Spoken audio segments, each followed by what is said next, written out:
The journey around the world continues, and today, live from the Action City, the FIA Formula 4 Regional Esports Tour lands on the streets of Long Beach. It's bound to be a hectic 20 minutes of racing, and we'll see how they all get on in this latest round of this wonderful concept as FIA and Formula 4 come together with iRacing to bring regional racing to the masses. Hello everyone and welcome along. My name is Arjuna Kankipati, joined alongside by Lorenzo Bonder as we get set for what is bound to be an enthralling race here today. Lorenzo, these drivers in this Americas region have very much seen themselves enjoy a, let's say, tour around some of the finest road courses, but now it's all about the street track here at Long Beach.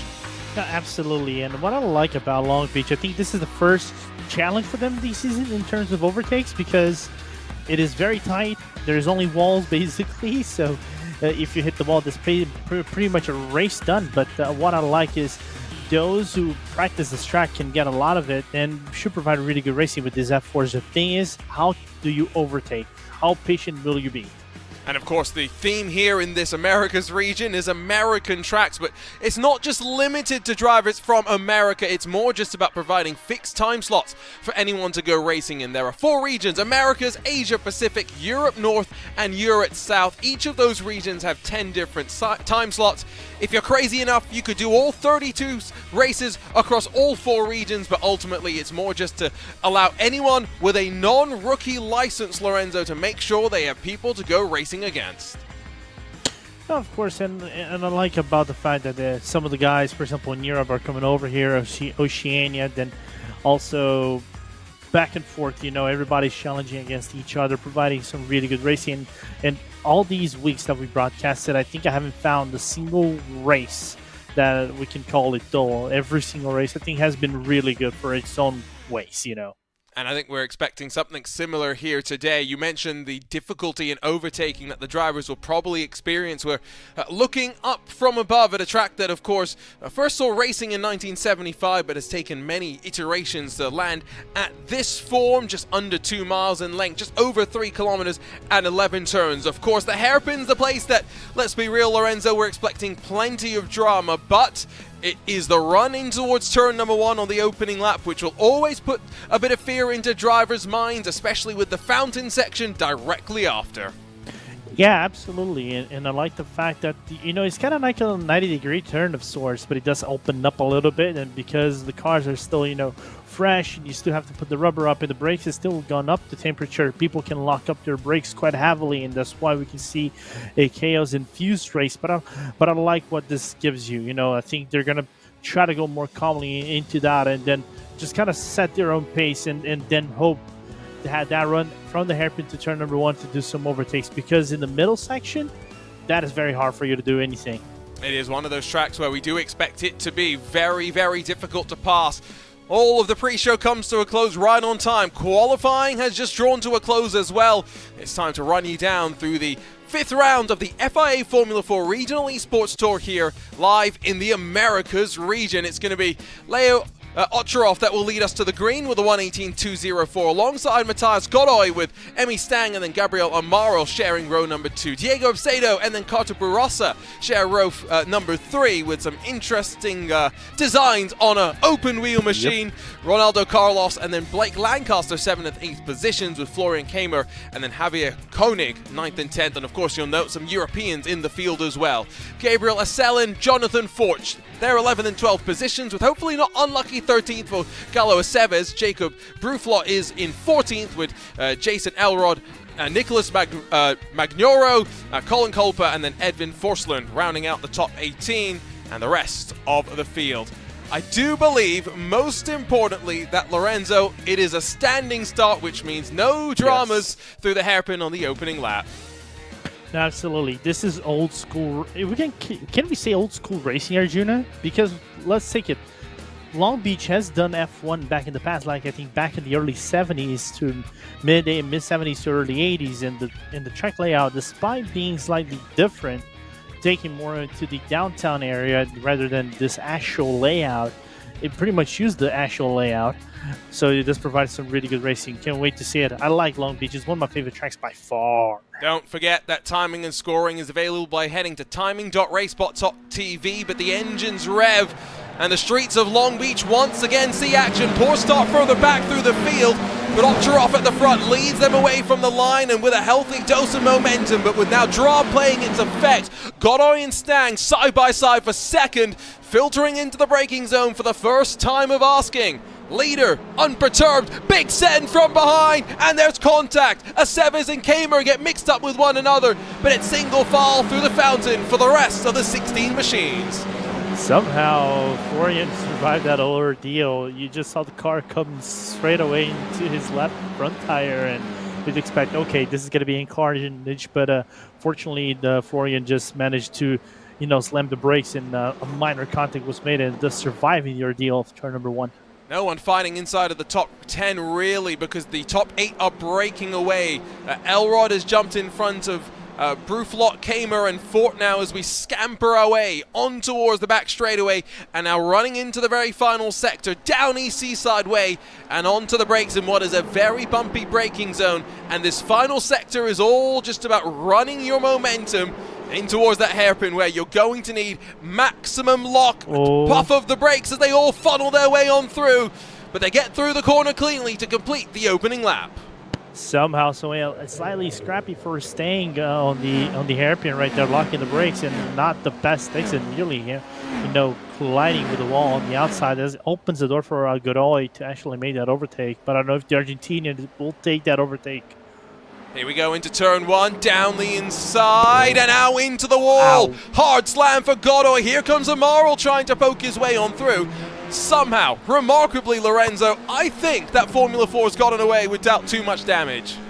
Yeah, if it did, it's going to be like very tiny damage, even though if that wasn't another car, probably he would have bounced back or something like that. So that could have been deadly, but fortunately for Godoy, it's an F4 and it just hit the tires and lost them back. So race on, you're still in P3. That's what matters. Let's go back to the very start of this race then. And again, standing start maybe gives them less momentum on the run into the opening corner, but it does not mean that you don't have those opportunities for checkups. And it was just a bit of a momentum shift for Aceves that left him with nowhere to go. And then unfortunately, fortunately maybe in some ways, Kamer didn't lose out too much ground. You can see that your leader has started to pull away, though Emmy Stang has been a bit scrappy on the second lap, like Lorenzo has mentioned. And now out of the final corner, 2.3 seconds at the line. Yeah, but also props to Chavarov. So because he's a savant on these cars, he mainly races these F4 cars around the iRacing service. So he handles like probably one of the best racers in Americas in general, not just against Brazilians. But here we go. That was a big old slide from Gabriel Amaral, just about held onto his machine. I think Jason Elrod has had some technical issues. He's dropping down the timing screen, but there's always something about the Action City that develops some big drama in towards turn number 8, up and over, bouncy, bouncy, bouncy. And that was Edvin Forslund losing his rear wing. Luckily for him, he's still back on the track, but I think he's a lap down. So a bit unfortunate. You do get a fast repair here, though, but that's not what you want to have in these first few laps of the race. And here's what happened with Jonathan Fort, who heads into the fountain after just coming out of the pit lane entry, and he's going to lose the car coming in through this section. In fact, maybe this is not necessarily the replay that I was thinking was going to be, but it's relatively calm right now. Lorenzo, you said difficult to pass. What do these drivers need to do to try and set things up in towards, I think, turn number 1? Some guys will go for the wide arcs, because the hairpin, as weird as it is, some people, you can kind of like set yourself on a wide arc, kind of like you were doing qualifying, so you can actually try to run the most of the straight. But in the race, it's just finding the right entry. If you cannot find the right entry, you lose about 2 to 3 tenths of a second on that exit, because the car still need to build up that speed. And if you're right behind, you just need to be at the perfect place at the perfect time for you to ride the draft of the mistake of the guy ahead of you. So it's just track positioning. It's all about track positioning in here. See, the number 2 machine is losing a bit of ground, and that's well, I can't quite figure out where that car is parked because it's Turn two. almost in the blind spot of our cameras. We'll have to cycle back in time and figure out what happened to Colin Culper, I think that was, in the number 15 machine. But as they head off into the final sector once more, let's grab a replay. And is it going to be the outside? No, he doesn't even get into the wall, just rear ends it almost, and then I think is going to get himself slightly stranded here. Yeah, doing the Austin Powers right there. Not the brightest moment to a driver in the race. Oh, nearly got into contact with another driver there. I think that was Magurno that nearly made the contact on turn 1. Ultimately, everyone else gets through safely, and having said that, there's more drama, and this time it's 2 that have come to blows. It's the 10 and the 18, Magurno and Aceves, that I think have made the contact. And, well, there's one car at least that will definitely be heading to the pit lane. But after our race at Oran Park, it's another one where attrition will play its toll. And, well, it's in towards that tricky turn 9. It's so bumpy under the brakes. And oh no! In the live pictures as well, there's more drama as Godoy's got around. And I think he's missing a rear wing, so that is not going to be really good for the Argentinian, for the Uruguayan, rather. Yeah. There we go again. Oh, no, just don't rejoin like that. Okay, that is really good. It's going to have to suffer and struggle that car back to the pit lane, but we'll see how it goes. It does mean that now Emmy Stang has pretty much no pressure on their shoulders for the time being in that number 3 machine. You can see 3 seconds up to the front. 1 second back to third, and now with the field slightly splintering up, Lorenzo, in what is a 20-minute sprint race, it's that phase where drivers have to try and focus and hopefully not make any more mistakes, as we'll see what happened to Godoy on the replay. No, absolutely, because you're running so close to one another and you're riding curves and things like that, you can see the contact made from Gabriel Amaral right there. Not his fault, so the car just gets slightly loose, and because you're coming out of a corner that it's 90 degrees and he's up and down and the car is still light because you're making that elevation transition, it's hard for you to, avoid making a contact like that. So unfortunate, but I think that's a racing incident in my books. So it's not even half the race done and dusted. 2 retirees, Elrod and Fort. Everyone else is still out on track, albeit with gaps increasing up towards the front. Godoy comes in for a fast repair, which these drivers do have, by the way, so I can come in and instantly get the lack of rear wing remedied. And as we watch the battle for 8th position, it might be a bit of a charge to Godoy to try and get back up into this sort of a spot, especially given the delta in speed that we have. 118's being punched in by our race leader. There are a couple of drivers that are capable of that, but these drivers, Lorenzo, doing 120, so Godoy still has a target to be able to try and close on. Yeah, we just need to see where he's going to be around the track. He's about 5 seconds away from Culpa, so it's possible for him to, maybe get inside like P11, which is Magurno. The rest, it depends on mistakes done, for example, by Kamayer, Celion, and also Koenig. So it depends on a mistake from them to actually move up a few spots. But realistically speaking, Godoy definitely can get like a P11, which, let's just say, surviving Long Beach is something that needs to take into consideration as well. What do they call it? I have to go back onto their official website to take a look. They call it a Southern Californian 200-mile-an-hour beach party. Now, we are definitely not doing 200 miles an hour in these things. We're probably closer to maybe 180 kilometers an hour, but by no means is this an easy track, no matter what car you're in. It demands so much. Look how close to the wall that they get as we ride on board with Koenig. And you got the extra complication of a car blinking in front of you. That's never ideal as well. Back up towards the front, where while it's starting to open up in this fight for second, third, and fourth, because Otcherov has very much stretched the legs and broken away. Emmy Stang still close to Gabriel Amaral. Diego Epsedo being chased down by a combination of the best Brazilian football players in the world, Ronaldo and Carlos. Yeah. you see what I did there.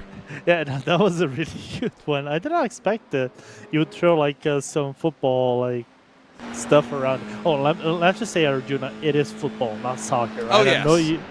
I know people in America have the soccer thing, but no, it's football. Let's just get it straight. It is football and hand egg, yes.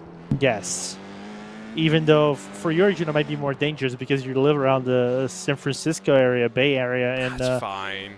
in your team, in like your team or your local team is the best team in the NFL. So, Oh, is it? yeah, they are undefeated this season so far. So what are they called again? The Oakland 40 Raiders? 40 Raiders, There yes. we go. That's who I'm rooting for. You know who I'm a fan of. I will say that, as Gabriel Amaro almost runs up to the wall heading out of turn number 8, that there is some damage on the front end of that car. It's not going to make things easy, especially through some of these corners. Yeah, I don't think he's going to make it easy around the slow portions, and things like that. As long as he hangs in the draft of Amy Stang, he should be just fine. But other than that, it's going to be slightly damaged. You can even see there's a slight scrape on the left front wing. But luckily for him, is minor. He's just going to lose about, I would say, 5 kilometers in the main straight. So that's why being in the draft is important for him. Break out the yellow pen. There you go. It's a very professional circle on the telestrator. As off in through turn number 1 they go, breaking out all this fancy tools. A couple of drivers have had some incidents in the recent moments, and it was in close proximity as well in time. So let's go ahead and take a look at this first with Galo Aceves in towards turn 6. This is downhill braking, and the number 10, just way too fast down on the compression, and then a sympathy spin from Colin Culper. Yeah, just like... You're not alone, buddy. Oh, but completely missed the corner. I think got spooked by Godoy making the dive on the inside. And that was what we were talking about when we were saying recoveries, right? There's still very much the potential for, as we take a look at the replay, we got quite close between them as well. Still the potential to work on forward. One more thing, because it just happens, and they're going to keep happening, I am sure.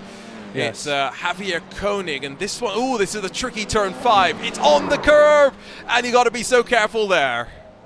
Yeah, luckily for him, that he actually managed to slam the brakes in time and did not hit the rear wing on the wall. Otherwise, that would have been another Godoy situation, even though Godoy was actually human assisted and this was not. Yep, absolutely. Colin Culper, by the way, is down on pit lane. So is Carter Barassa. Damage playing its part. You can still, from this perspective, riding on the gearbox of Emmy Stang, that damage not just to the left side of the front wing, but to the front part of the nose cone as well. Not sure if Stang has any damage. That car looks a little bit cleaner, all things considered. Still holding on just enough in the crucial stages, but halfway through now this race, less than 8 minutes to go, Lorenzo. Gap at the front's grown to 6 full seconds. No, absolutely. Chavarral, like I said, he's in a class of his own. I think that's why he's one of the favorites to win the Americas. I think he's high in the scoring. Maybe I think it is P3 or 2 against Carter Lundy in the scoring standings. Is just impressive, putting 6 seconds, because once you break away, that is really easy for you to actually get around and move away from. You don't have to be pressured by anybody at the back of you. So the Delta Sport driver is driving like pretty much relaxed, even though you see him like at the back of the frame in the battle for second. But I like what Amaral is doing, Arjuna. He's basically kind of like, lifting and coasting of sorts into the corners, try to carry as much speed. He's being heavily aggressive into the corners, not at the point of overdriving, but at the point of, trying to give as most of the grip as you can so you can still be within the toe and kind of like 5/10 of a second to 3/10 of a second. Don't want to be sliding these cars around too much either, because even in just a 20-minute race, the tire wear does definitely come into play. You can see here 32 degrees Celsius with cloud cover over the track. Means that's not too warm as we work past 1:20 p.m. virtual standard time in the fall here on the west coast of the US. But even the almost 10-kilometer-an-hour gusts of winds are going to blow the cars around in between these walls on either side. And we've already seen a car go almost into the catch fencing, so definitely want to just be a little bit careful. Don't definitely want to get airborne. Amaral continues to close, but is it that damage that's keeping him just at arm's length from second spot? I think so, Arjun. I think that that damage on his wing is like damaging him big time, especially try to stay within the draft, because if you look, he's, like I said, heavily aggressive through the corners, try to, match the apex into every single corner that he goes. And Mustang actually went for the late apex on the exit rather than Amaral going for the early apex and be hugged in the corner. but you can see there's this light breakaway from the Argentinian to the Brazilian on the straights, and that's what it's damaging him all in the long run, because he cannot get closer. He just stays within the tail, and that's for him just frustrating. Don't have any traffic really to be worried about, I think, just yet. There's a little bit of a nervy moment. Here's turn 5, also a place where you've got to be very careful just how much of that curb that you take. And for a second it was closing, it starts to grow once more. Stan getting a slightly better run off of turn 5 onto West Shoreline Drive, but you can just see how much Amaral is pushing, and this is the corner where you can really make up the most time. If you're brave and stick it out to the wall, that's a big wiggle from Emmy Stang in the drafts. Gabriel Amaral's been pushing for going on almost 15 minutes now, but not close enough. Lorenzo has to back out of it. No, he has to back out of it, and not only that, it loses a little bit of front end speed, like I said before, so it just makes things more difficult. But he's setting it up. He's cooking that overtake. It's just a matter of where he's going to make it. I think he's going to try to do something to catch the Argentinian off guard and execute that overtake on him. Is it going to be in the closing stages? Because now with just 4 minutes left to go, they probably only have 4 laps left to run. So 4 more attempts into turn 1. 4 more attempts maybe down East Seaside Way into that final sector of the lap. Godoy, by the way, has been passed by Carter Barasa. Oh. Interesting. They're going to have a little bit of an interesting fight to the very end. Oh, well, no complaints about that over there, even though you mentioned that to me, that Barasa is running a very... That's a sin. Running the FAF plaid colors on an open wheel car, it's a sin. It's a sin. They're not fighting out of in towards turn 1, but if we go back in time, you can see when they were fighting, and I've got to say, Godoy actually was the one on the offense, but credit to Barasa for holding the inside, not necessarily a line that traditionally gets defended too much if you don't have the bravery, and held on. We'll keep an eye on these two towards the very end, because no damage on either side it looked like. Of course, both cars have been to pit lane for a fast repair. It's a slightly different case to what we see up here as they come towards the line. 3 to go for these two. Battle for second, still very much on. And separates them by 3/10, like you said, and does that break away a bit? Closing, pulling out of the draft though, and releasing the pressure. Still not going for it. No, because I don't think he has room to go for it. He's finding that room, though. He's still pushing, I tell you what, though.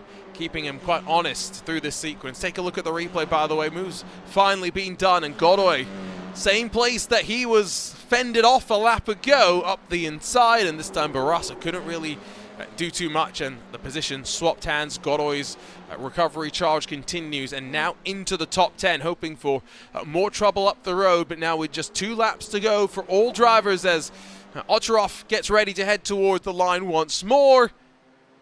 Let's see what happens in this battle moving forward.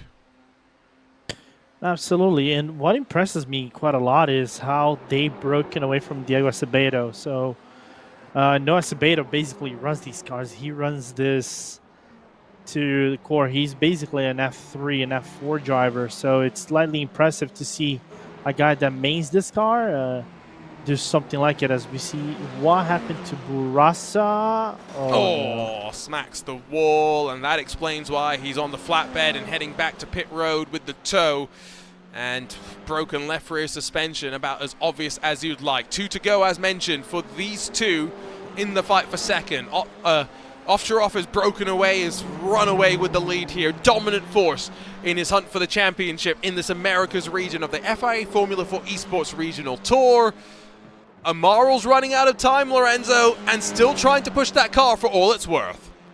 Yeah, he's trying, but I don't think he's going to be able to do anything about it. The front wing damage is just hurting him quite badly. So I don't know if he has what it takes to make that overtake and still hold off any potential advance from the Argentinian, because you can see him now. It became a point of overdriving. He started trying to hit every apex at every corner, and that takes a toll on the human mentality, you know, that you have to hit every single thing, and stresses out the mind and body. So you're more prone to do mistakes like that, and especially at crunch time when you cannot allow yourself to do mistakes. And that's kind of why these cars are so important in that development for drivers on their run up towards the top level of motorsports, whether it ends up being in open wheels or even in the GTs. White flag in hand, Barney the flagman does indeed signal final lap of the race as Ovtcharov is off into the opening corner. Amaral not with a good exit out of the hairpin. Not going to challenge into turn number 1. We'll now have to close and try and send a move in the final laps. Well, the final stages of the final lap. I would say he has about 2 places for him to send, because I don't think on the any straights he's going to be able to do that. Oh, look at it. The amount of opposite lock, Lorenzo. He's hustling that car. He's hustling, man. You gotta respect the hustle there. I've raced against Gabriel many times, not just in F4s but also in prototypes. Very, very fast driver, had a massive evolution in the last few years. But what hustle, respect, loyalty, and but you cannot get the play still, unfortunate. I grabbed a football reference earlier. We managed to sneak a wrestling reference in there as well. Wrestling reference. Gotta say, Leo Ovtcharov has had none of that wrestling up towards the front. It's been as easy as you'd like as he dominates from green to checkered on his way to the win on the streets of Long Beach in the FIA Formula 4 Esports Regional Tour, America's region. Emmy Stang holds off Gabriel Amaral, who'll be questioning what could have been without the damage to the front wing. Absado, Carlos, Lancaster, and then the rest will come towards the line in what was a very tumultuous race for some, Lorenzo. No, absolutely. It is just the nature of Long Beach. Like I said before, you got walls everywhere, and the tiniest mistake will put you in the wall. Probably going to be a tow back to the pits. So it is just trying to survive for 20 minutes, a track that punishes everybody for the slightest mistake that you're going to do. So props for everybody to complete, regardless of what the position that you finished in. That's what matters. You really got to try to do your best to finish in a very tricky track like this. Especially when you do get the fast repairs. It's a treat when iRacing makes your life nice and easy. If you do have any issues, you can go back onto track with a perfectly new car, as the likes of Matthias Godoy ended up doing. And he was the best of the finishers that did indeed need a trip down towards the pit lane. We are just waiting for Nicholas Magurno to run his way towards the line, and that will get this race almost finished. And we can grab a look at the race results and take a look at what was a rather eventful race for some, but up towards the front, less dramatic as Leo Ovtcharov takes the win in that number 1 machine. Maybe somewhat expected, yes, but you have to deliver, especially at a track like this. Emmy Stang second, Gabriel Amaral third to round out the podium spots, while Diego Absado, Ronaldo Carlos, Blake Lancaster, Florian Kamer, Gabriel Aselin, Javier Koenig, and then Matthias Godoy make up the rest of your top 10. All crucially on the lead lap, as could be said for Nicholas Magurno, but 1 lap down for Colin Culper and Jacob Bruflot, while Jason Elrod 2 laps down along with Gallo Aceves, 3 laps down for Carter Burasa, unfortunately, and Edvin Forsland and Jonathan Fort didn't make it that far before the trouble found them. Almost showing off, by the way, Lorenzo. Fastest lap, Leo Ovtcharov on the final lap of the race. Which is insane to think about. 118. I'm trying to get. I think the GT3s did the same time. I think he's 118, he's 117. So it is insane to think about an F4 car does GT3 pace laps in a track like this. It's ridiculous sometimes to see the speed from the drivers, but I tell you what, Lorenzo, I'm very much looking forward to the fact that as we continue in this FIA Formula 4 Esports Regional Tour, we continue our journey around the regions, and next week we're back over to Europe and we're going to Brands Hatch. Ooh, I very welcome that challenge. Brands Hatch is not an easy track by the slightest, Arjuna. It takes one to master this track. Riding it is already hard. Mastering it's a whole different story. But those who can get this track on its nails will have a really good race here. And somewhat it's similar to what to Long Beach is. Not the easiest track for you to overtake if you think about it. No, absolutely not. Just a correction. During that graphic being up on screen, it will be 8 p.m. UTC that we should be live for. Of course, this is the North region rather than the South region, slightly offset on the time zones. And if you're just joining us for the very first time here in this, again, FIA Formula 4 Esports Regional Tour, yes, the name is long. We apologize for that. However, it's a lot of fun with 4 regions, allowing the series is to be split across different schedules, both in terms of tracks but also time slots. Everyone is open as long as you've got a non-rookie license to go racing in every single region. Lorenzo, are you crazy enough to do 32 races a week? No. No? I'm crazy enough to do 1 nowadays. Well, I don't blame you for that one. Brands Hatch up next. We can quickly talk about, of course, where these drivers in the Americas region are going as well. Because after this, oh boy, am I a little bit jealous we're missing out on VIR, Laguna Seca, and Circuit Gilles Villeneuve in the second third of the season. And I like these 3 tracks for what they give. You know, they're very different from one another. VIR, I raced on it a few several weeks ago, and it's a track that for F4s, I think it fits perfectly the bill. For them, it's just something around them, Arjuna, that works really well. Laguna Seca, we know for these cars, they always deliver in Circuit Gilles Villeneuve. It is kind of like Long Beach City track, and if you know how to ride that track to its fullest, you're going to have a really good day. But all 3 tracks, you can have really close racing from start to finish. It will be back-to-back weeks in Europe, we can reveal, because after our trip to Brands Hatch, it's a trip to the Styrian Mountains and to the Red Bull Ring. And of course, the second third of the season will round off with a return to Asia Pacific. And after our trip to Oran Park, well, it's only fitting that we match it up with a track that also has a layout that isn't really used in the real world anymore. It's a trip to Twin Ring Motegi and its Grand Prix configuration. Oh, that one does get used quite regularly. For now, though, yes, it's time to say goodbye on behalf of the team behind the scenes at RaceSpotTV. For Lorenzo Bonder alongside myself, Arjuna Kankipati. Thank you so much for joining us. We'll continue our journey around the world, transit across the pond once more, and land at Brands Hatch to continue the FIA Formula 4 Esports Regional Tour. For now, though, from the streets of Long Beach, from the Action City, we'll see you next time.